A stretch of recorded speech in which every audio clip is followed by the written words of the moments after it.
752-2256. I've been Doobed, and you should be next. Yes, Doob, D-O-O-B. It's the keepsake of a lifetime, a 3D-generated, incredibly lifelike figurine. I just had one done of me. 66 cameras take an image at exactly the same moment in any pose, and state-of-the-art 3D technology transforms that into exact replicas of you, anyone you know or love, a pet, whomever is close to your heart. Create lifetime memories with a Doob. Visit their Facebook page at Doob 3D Kansas City, or better yet, see their incredible creations at their store on 119th Street in La Paloma Plaza near the Cheesecake Factory. Doob, be next.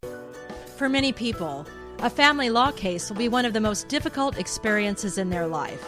The law firm of Kenneth McRae will help you through it. Personal and effective help from Ken in concert with you will develop a unique strategy for your unique case. As Ken always says, divorce can be civil law, not civil war. Licensed in Kansas? Visit McRaeLawOffice.com or call 913-972-4765.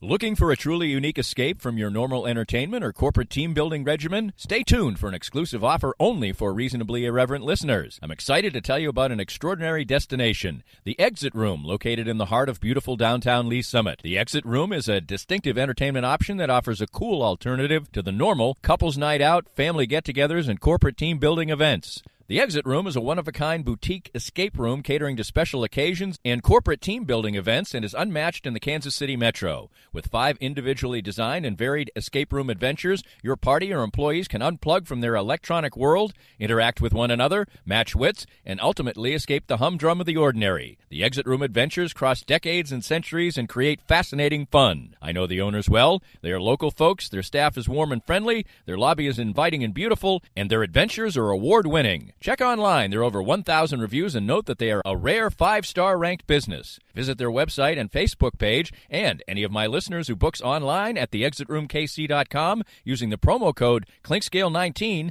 gets 10% off any ticket purchase. The Exit Room in Lee Summit. Unplug, interact, and escape. Back on Weekend Sports Wrap on the Danny Clinkscale Reasonably Irreverent Commentary. Sporting Kansas City, now 9 games winless, 7 of those in MLS. Saturday night, a particularly frustrating outing as Sporting Kansas City looked like things were going to get a little bit well.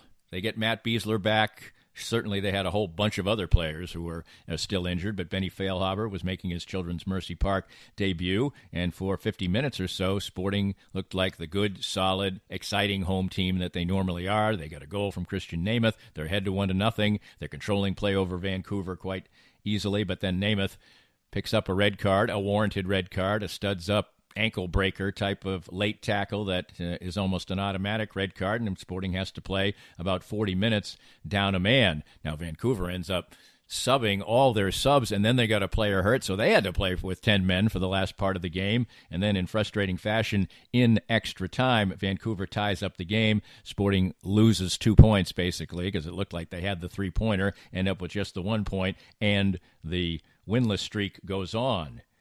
This winless streak has been a compilation of a lot of things, certainly. Lots of injuries, generally not good play sometimes, especially early on in this particular streak. And they've had some bad luck. And then, of course, last night they dollop on the very frustrating game against Vancouver. Season is only just a little bit over a quarter, a little slightly less than a third on. Sporting's 5 points out of a playoff position right now. Wallowing down in the Western Conference, but still that's a couple of games away, a couple 3-point wins away from being back in playoff position. I said this before about Sporting. I think the goal for them now, as the season goes along, is to get healthier, try to squeeze into the playoffs, and then be playing well then and be a dangerous team at that point in time if they get healthy, get some form, and they will have had to have some form, actually, to force themselves into the playoffs from this point forward. Saturday night indeed was frustrating, a 1-1 draw, and Sporting continues with a 9-game streak. Now, every season since 2013 when they won MLS championship, they have had at least a 5-game winless streak in every single season, and they've overcome those. But right now is the time to try and get that thing taken care of and get rolling. This was the first of 3 games at home, a 3-game homestand. It's not the result you want. 2 games left on that. Sporting would be well served to get at least a win and a draw in those 2 games, and probably more likely you'd like to get a couple of wins and start to build a little momentum. They've played 11 matches now in MLS play, and they only have 2 wins. And that is a bad percentage, and that needs to be changed, and changed quickly for Peter Vermeer's team. He's trying to say all the right things. There's some clear frustration with him as well. Just when they seem to be finding a little patch of form, maybe one little thing goes wrong, one little call goes against them. They couldn't complain about that in last night's game, certainly, because it was the right call. And Sporting Kansas City back at it again this weekend and in bad need of a win. So there was a golf major, the PGA, for the first time in eons and eons, not the last major of the year. They get all the momentum from Tiger Woods having won the Masters, and that ended up being muted, that part of the story of this PGA. On Friday, when I was doing my Danny Unleashed segment, we had a couple of minutes to talk golf at the end, and I talked about Tiger. And Tiger hadn't played since the Masters, which is over a month ago, and I don't think he's physically right. And I think that Tiger Woods had a great moment in time at the Masters, and as surprised as I was, and many were, and as incredible a situation as it was for him to come back and win the Masters, I think I will be equally surprised, if not more so, if he wins another major. He was the betting favorite coming into the PGA, but really that was just because bookmakers know that people want to bet on Tiger. They don't want to give long odds on Tiger. In my mind, it was anything but a prediction. I wouldn't have predicted that Tiger Woods was going to win this tournament in any way, shape, or form. It's a very long golf course. There's a real premium on hitting the ball in the fairway. That's never been Tiger Woods' strength, and it certainly still isn't. His long iron play is still among the best in the game, and if he hits it in the fairway, that's a real positive. But I just don't think he's right. There's no way he goes 4 consecutive tournaments without playing at all and then goes out and plays good golf, and he didn't, and he missed the cut. And now he has created a scenario with all the excitement he built by winning the Masters, which is always great for golf when Tiger Woods is doing something special. But now he has created an expectation that Tiger is back. The roar is back.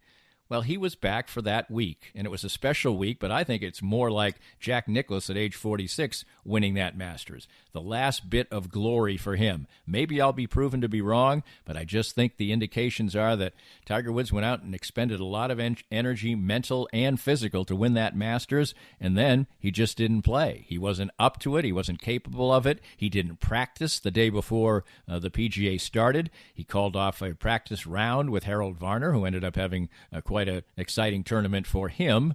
And so it just doesn't seem like physically he's going to be capable time after time after time to go out there and compete with these young guys. And the other thing is that Masters was somewhat handed to Tiger. He certainly earned it. Once the guys made a bunch of mistakes, he was solid until the final hole. He did his job, but the rest of the field who was contending kind of played all fall down like they used to, and I don't think that's going to happen much anymore.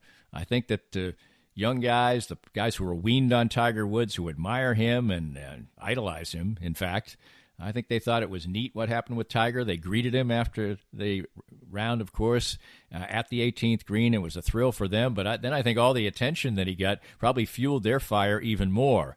And that fire seemed to manifest itself for one person, certainly, and that is Brooks Koepka.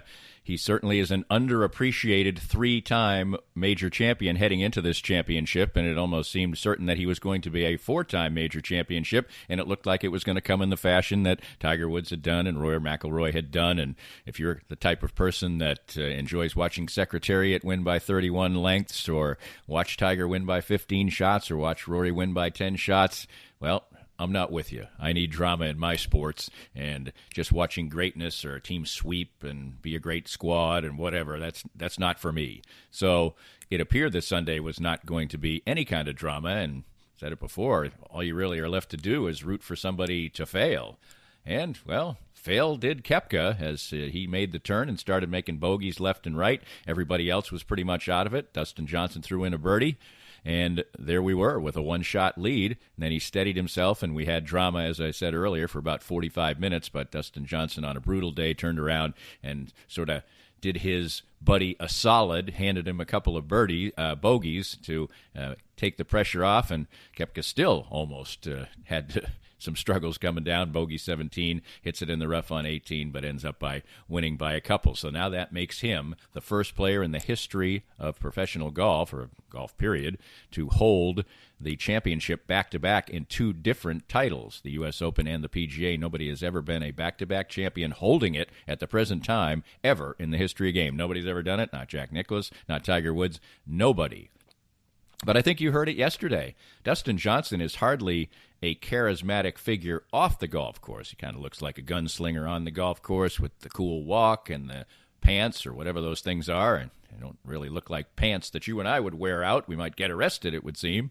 But anyway, he's got an extremely bland personality. Koepka probably has more personality than Dustin Johnson. But what did we hear yesterday as Koepka's making a few bogeys? The chants of DJ. He's been a more familiar figure for a longer time. I don't know if that was it. I don't know if they were chanting because they wanted competition. But in the end, the crowd was clearly on DJ's side, even though they were witnessing Brooks Koepka winning his fourth major, 4 times as many majors as Dustin Johnson holds. It puts the game in an interesting position right now as we head to the last couple of majors of the year. Tiger Woods created this new scenario where I was watching Morning Drive on Monday on Golf Channel. People are picking Tiger to win Pebble Beach. It is, of course, he's played great at, obviously. The 15-shot win was at Pebble Beach.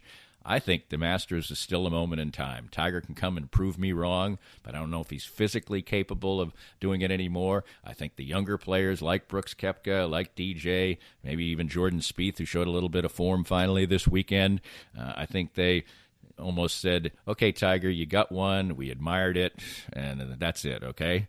And the other part is I just don't know if Tiger is physically capable of time after time getting out there and putting in the preparation he needs to beat these guys. So we'll see. If he's going to win one, you would think that Pebble Beach is the perfect place. He's won a bazillion tournaments there, and he's won a U.S. Open there. So, hey, Tiger Woods is a special athlete. He's, the greatest of all time of this generation. I think Nicklaus still holds that until Tiger would catch him with the 18, but he's a special guy, so I'm never going to rule that out, period. But I still will say it. I will be more surprised at an ensuing major than I was the Masters, and I was mighty surprised about that one. But as far as the state of the game, about a year ago, before Tiger really cemented his comeback with the win at the Masters, all the talk was how great a spot the game was in with all these young players, with Justin Thomas and Jordan Spieth and Rory and all that, and the game's in great hands, and everybody was excited. Well, Tiger comes back, and he kind of pulls the air out of that because now it's Tiger's back, and all these other thousands of fans who don't pay attention to golf anyway are back, and all they care about is Tiger. He misses the cut. I would imagine with those that big lead and everything else, the excitement would eventually turn up for about an hour. As I mentioned, that the ratings were probably pretty low on Sunday at the PGA Championship. And it does create a scenario of, as golf fans, who would you want, besides Tiger Woods, which would be the unanimous choice, who would you want to win the U.S. Open? Do you have favorites now? DJ, to me, isn't a compelling figure. Jordan Spieth is, to me, whiny and petulant and hard to root for. It takes 8 years to talk things over with his caddy. I don't like watching him play golf. Justin Thomas is a likable person, but does he have charisma? He doesn't seem to really push the needle either. So golf, in a short period of time, seems to have switched. That Tiger did the game a service by coming back and being a sensation at the Masters, but also he seemed to take the spotlight off the other guys who were somewhat shining in that spotlight. And I think it has created an interesting dynamic going forward for the game of golf, because now the undisputed heavyweight champion of golf, Brooks Koepka, is not a figure that people are rooting for. I don't know if 10% of the golfing public would list, even now, Brooks Koepka as their favorite golfer. It's an interesting situation. It's an interesting situation for Koepka, who likes to have a chip on his shoulder, and even with 4 majors in the last 8, can indeed have that chip, because the fans were clearly rooting openly against him in his own gallery yesterday. And I think that will fuel the fire even more. But one thing that happened yesterday was that the invincibility that Koepka had, the fact that he had been so impervious to pressure during these previous 3 majors, that was chipped away at a little bit. He'll know the next time that he is capable of failing down the stretch. Now, he regrouped and he won, so he doesn't have to carry that around, the fact that he would have blown the biggest lead in the history of golf. But